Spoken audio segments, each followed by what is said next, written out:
नमस्कार बंधुरा welcome to my channel SB explorer.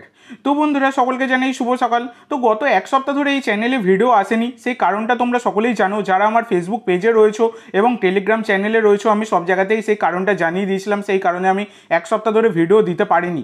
তো আজকে থেকে আবার আমি ফিরছি।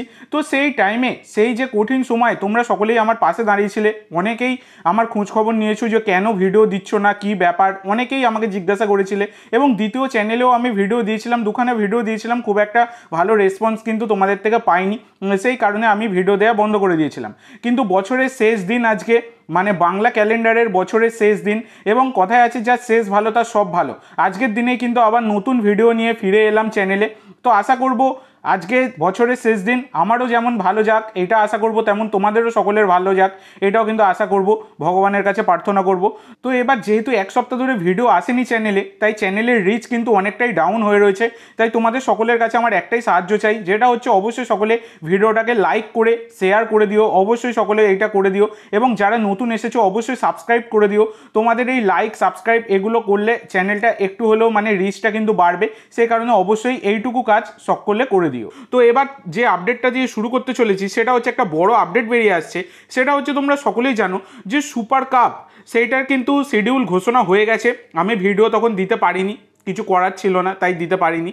তো ব্যাপারটা হচ্ছে সেই ম্যাচে মানে মোহনবাগানের সাথে চার্চিল ব্রাদার্সের ম্যাচ ফেলা হয়েছিল, যেটা 20 এপ্রিল ছিল, সন্ধ্যেবেলা মানে রাত্রিবেলা 8টা থেকে আর কি ম্যাচটা ছিল। তো সেই ম্যাচটা কিন্তু ক্যান্সেল হওয়ার পথে। কারণ ব্যাপারটা হচ্ছে চার্চিল ব্রাদার্স ইতিমধ্যে তারা কিন্তু তাদের নাম তুলে নিয়েছে সুপার কাপ থেকে।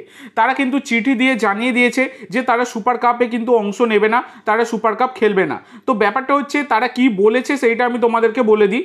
চার্চিল ব্রাদার্স বলেছে যে আমাদের ন্যায্য স্থান এবং ট্রফি থেকে বঞ্চিত করা হয়েছে, যা ফুটবলের নিয়ম, চেতনা এবং অখণ্ডতার বিরুদ্ধে। এটা কিন্তু চার্চিল ব্রাদার্স জানিয়েছে।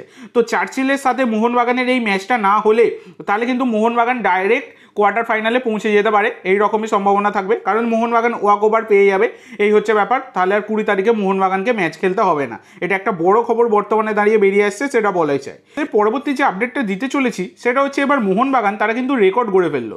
তো ব্যাপারটা হচ্ছে ইতিমধ্যে দাঁড়িয়ে মোহনবাগান কিন্তু দুখানা মুকুটই জিতে ফেলেছে।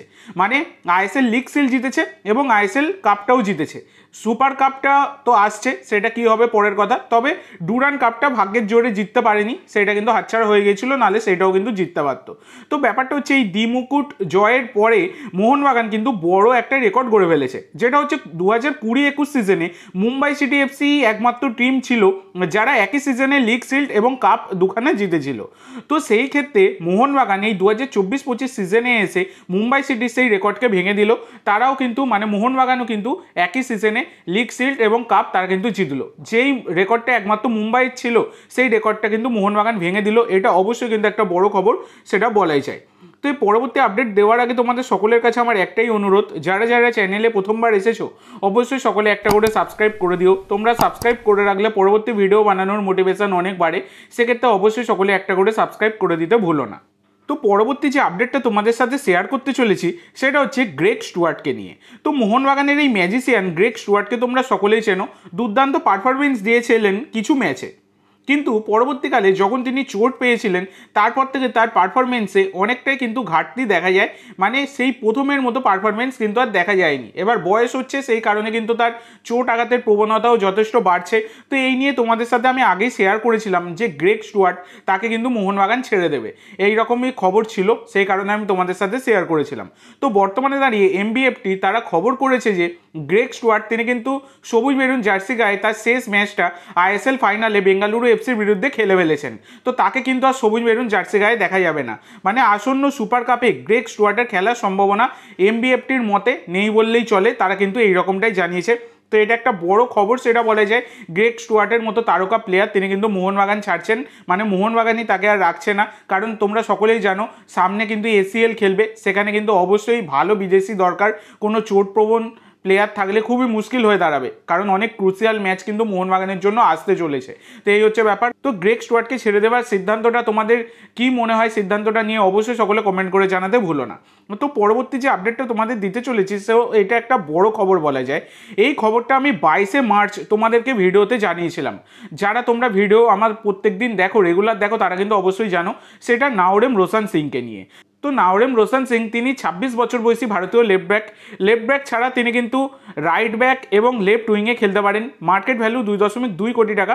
বর্তমানে বেঙ্গালুরু এফসির সাথে যুক্ত এবং বেঙ্গালুরু এফসির সাথে তার 2026-এর 31 মে অবধি চুক্তি রয়েছে।